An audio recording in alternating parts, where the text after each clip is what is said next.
ദക്ഷിണേഷ്യൻ രാഷ്ട്രീയത്തെ മാത്രമല്ല ഇന്ത്യയുടെ നയതന്ത്ര ബന്ധങ്ങളെയും അതീവ ഗൗരവകരമായി സ്വാധീനിക്കാൻ സാധ്യതയുള്ള രാഷ്ട്രീയ സംഭവ വികാസത്തിൽ മുൻ പ്രധാനമന്ത്രി ഷെയ്ഖ് ഹസീനയ്ക്കെതിരായ യുദ്ധക്കുറ്റ കേസുകളിൽ ധാക്കയിലെ പ്രത്യേക അന്താരാഷ്ട്ര കുറ്റകൃത്യ ട്രിബ്യൂണൽ വധശിക്ഷ വിധിച്ചു.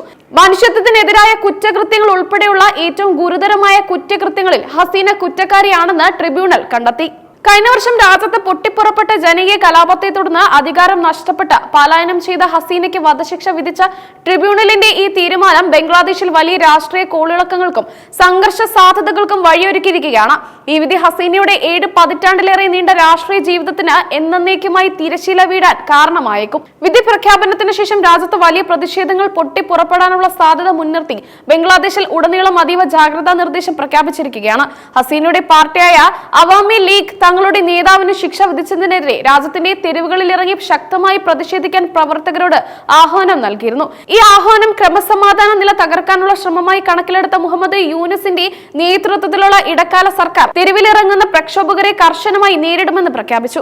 തലസ്ഥാനമായ ധാക്കയിൽ അക്രമ സംഭവങ്ങളിൽ ഏർപ്പെടുന്നവരെയും ക്രമസമാധാനം തകർക്കാൻ ശ്രമിക്കുന്നവരെയും കണ്ടാലുടൻ വെടിവെക്കാൻ വരെ സുരക്ഷാ സേനയ്ക്ക് ഉത്തരവ് നൽകിയിട്ടുള്ളതായാണ് റിപ്പോർട്ടുകൾ. പൊതുമുതൽ നശിപ്പിക്കുന്ന ഒരു നടപടിയോടും വിട്ടുവീഴ്ചയില്ല എന്ന കടുത്ത സന്ദേശമാണ് സർക്കാർ നൽകുന്നത്. ഷെയ്ഖ് ഹസീനയെ കൂടാതെ അവരുടെ സർക്കാരിലെ പ്രധാനികളായിരുന്ന അന്നത്തെ ആഭ്യന്തരമന്ത്രി Asaduzzaman Khan Kamal, police inspector general Chowdhury Abdullah Al Mamun എന്നിവർക്കെതിരെയും ബംഗ്ലാദേശ് ഇന്റർനാഷണൽ ക്രൈംസ് ട്രിബ്യൂണൽ വിധി പ്രസ്താവിച്ചിട്ടുണ്ട്. ഹസീനയുടെ ഭരണകൂടത്തിലെ ഉന്നത ഉദ്യോഗസ്ഥരെയും രാഷ്ട്രീയ നേതാക്കളെയും ഉൾപ്പെടുത്തിക്കൊണ്ടുള്ള ഈ വിധി രാജ്യത്തെ രാഷ്ട്രീയ നേതൃത്വത്തിന് ശക്തമായ മുന്നറിയിപ്പാണ്. കഴിഞ്ഞ വർഷം ജൂലൈ 15-നും ഓഗസ്റ്റ് 15-നും ഇടയിൽ നടന്ന പ്രക്ഷോഭങ്ങളെ അടിച്ചമർത്തുന്നതിനിടെ ഹസീനയുടെ സർക്കാർ നടത്തിയ അതിക്രൂരമായ മനുഷ്യാവകാശ ലംഘനങ്ങളാണ് കേസിന് ആധാരം. കൊലപാതകം, വധശ്രമം, പീഡനം, കൂട്ടത്തോടെയുള്ള മനുഷ്യത്വരഹിതമായ പ്രവർത്തികൾ എന്നിവ ഉൾപ്പെടെയുള്ള അതീവ ഗുരുതരമായ കുറ്റങ്ങളാണ് ട്രിബ്യൂണൽ തെളിയിച്ചത്. കലാപാനന്തരം ബംഗ്ലാദേശ് വിട്ട ഷെയ്ഖ് ഹസീന നിലവിൽ ഇന്ത്യയിലാണ് അഭയം തേടിയിരിക്കുന്നത്.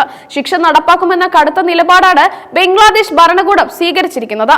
ഒരു മുൻ പ്രധാനമന്ത്രിക്ക് വധശിക്ഷ വിധിക്കപ്പെട്ടതോടെ ഈ വിഷയത്തിലെ ഇന്ത്യയുടെ നയതന്ത്രപരമായ വെല്ലുവിളികൾ മുൻപെങ്ങും ഇല്ലാത്ത വിധം വർദ്ധിച്ചിരിക്കുകയാണ്. മുഹമ്മദ് യൂനുസിന്റെ നേതൃത്വത്തിലുള്ള ഇടക്കാല സർക്കാർ ഷെയ്ഖ് ഹസീനയെ ഉടൻ കൈമാറണമെന്നാവശ്യപ്പെട്ട് വീണ്ടും ഇന്ത്യയെ സമീപിക്കാൻ സാധ്യതയുണ്ട്.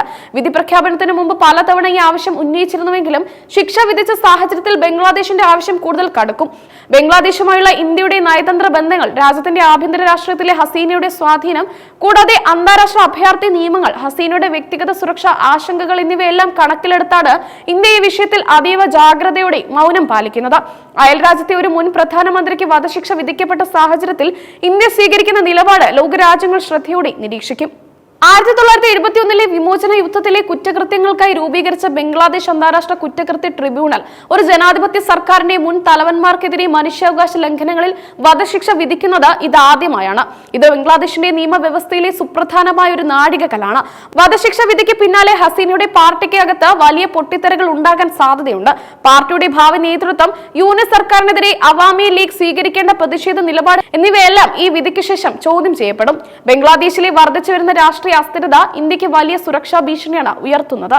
അതിർത്തി സുരക്ഷ, അനധികൃത കുടിയേറ്റം, പ്രാദേശിക തീവ്രവാദം എന്നിവയുമായി ബന്ധപ്പെട്ട് ഇന്ത്യ കൂടുതൽ ജാഗ്രത പാലിക്കേണ്ടി വരും. ഹസീനയെ കൈമാറാനുള്ള ആവശ്യത്തെ അന്താരാഷ്ട്ര മനുഷ്യാവകാശ നിയമങ്ങളുടെ അടിസ്ഥാനത്തിൽ ഇന്ത്യക്ക് നേരിടേണ്ടി വരും. വധശിക്ഷ വിധിക്കപ്പെട്ട ഒരു വ്യക്തിയെ കൈമാറുന്നതിന് അന്താരാഷ്ട്ര നിയമങ്ങളിൽ ചില നിബന്ധനകളും വെല്ലുവിളികളുമുണ്ട്. ട്രൈബ്യൂണൽ ഹസീനയ്ക്ക് ശിക്ഷ വിധിച്ചത് കഴിഞ്ഞ വർഷം പ്രക്ഷോഭങ്ങൾക്കിടെ നടന്ന കൊലപാതകങ്ങളുടെയും പീഡനങ്ങളുടെയും ഉത്തരവാദിത്തം ഭരണകൂടത്തിന്റെ തലവനായ ഹസീനയ്ക്കാണെന്ന് കണ്ടെത്തിയതിനെ തുടർന്നാണ്. ഈ വിധി ബംഗ്ലാദേശിന്റെ മാത്രമല്ല ദക്ഷിണേഷ്യൻ രാഷ്ട്രീയത്തിന്റെ ഭാവി നിർണ്ണയിക്കുന്ന സുപ്രധാന സംഭവമായി മാറുമെന്നതിൽ സംശയമില്ല. ഈ മേഖലയിലെ ജനാധിപത്യ ഭരണകൂടങ്ങൾക്കും ഇത് ശക്തമായ മുന്നറിയിപ്പാണ്.